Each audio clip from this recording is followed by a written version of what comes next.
Tom from the Metalhead Show here at Download Festival 2014 with Paolo from Trivium. How's it going, Paolo? Going well. Just finishing up press for today. Just trying to wake up and get ready for the set tonight. Awesome. So you're headlining the Zippo Encore stage tonight. Yeah. What have you got in store for the Download crowd? I guess what I've been trying to describe it as is the best of Trivium so far set. Okay. Yeah. Definitely a lot of production. Just the songs people want to hear, I think. You know, that's what you got to do on these festivals. I mean, you're playing for old fans, old school fans, and people that have never seen you before. So you got to give them those songs. So it's been in a few months' time. It'll be almost a year since the release of Vengeance Falls. Yeah. Can you tell me a little bit about the album and how it compares to previous Trivium releases? I mean, obviously, maybe one of the big key points of this one is we worked with David Draymond of Disturbed. We've known David for a long time, actually since Ascendancy, before Ascendancy, really, and he's always been a big fan. But after we did In Waves, he was really blown away with that record, and he just said, hey, I got some time coming up available. If our schedules work out, it would be awesome to work with you. Over the course of a year, we kind of talked a little bit, bounced ideas back and forth with demos, and decided to work with them. And it was just a great experience. And anytime you can go into the studio with new people, you learn new stuff, learn stuff about songwriting, and you kind of can pick their brain about those kind of things. And that's been one thing for us that's been great, is we've worked with so many people like that. Awesome. So I watched your set at Rock AM Ring last week. I noticed you played a few songs that you don't usually play, one of them being Anthem and also Dying in Your Arms. Where did that come from?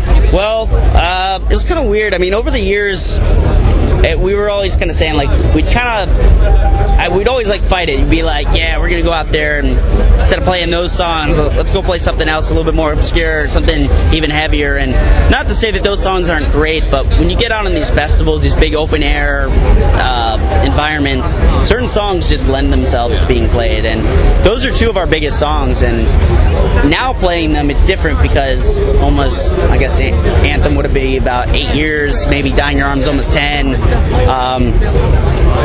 Those were some of our fans' first songs, that introduced them to us, and it's special to them.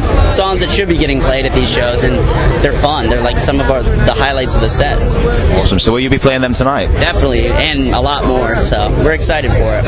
Am I correct in saying that Matt blew his voice out a couple of weeks ago, not too long ago? It wasn't like a serious thing, but it was kind of just stress of we had 8 weeks on tour, and we had a show where we played the night before, and then we were playing an early festival slot the next day, and we had to cross the border from Canada, so no sleep, not really a long time in between shows, and it was just too much. And at the time, Matt was worried. He felt like he just didn't feel right. Canceled. Luckily, the doctor said it was all good, but now he's actually with a new vocal coach who's, you can already tell night and day. It's just really helped him preserve his voice, and that's why he can't really do press during the show days anymore. Just talking kills it. So last month, Nick left the band. Yeah. Can you tell us a little bit about that? Yeah, it was, big surprise, obviously, to everyone. We did it in the middle of at the end of the tour.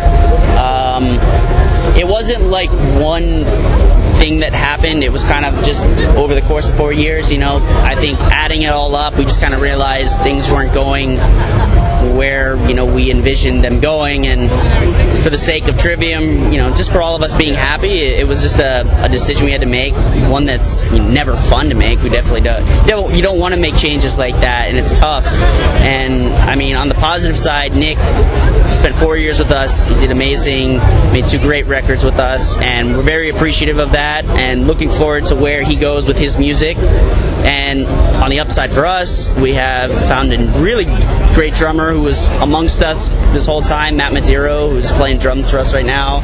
Is it permanent or temporary? What's the story? We haven't made any permanent decisions or anything like that. We're just kind of letting him have fun with it, having a good time. He's been really phenomenal. The crazy thing is he's never played with a band before, local stuff, high school level band, but never touring with a band playing drums. And it's crazy. For him, that's a big, pretty big, yeah, big first thing, playing in the States with Volbeat, now over here playing festivals, Download. This is his first Download ever, so playing with us, so it's gonna be crazy. Awesome. So what are your plans for the rest of the year? We have have Mayhem coming up. We have a break for like 2-3 months, a couple tours overseas, and then we're taking off and probably going to start the new record early next year. Awesome. Well, thanks for speaking to us, Paolo. Have a great show tonight. Thank you very much.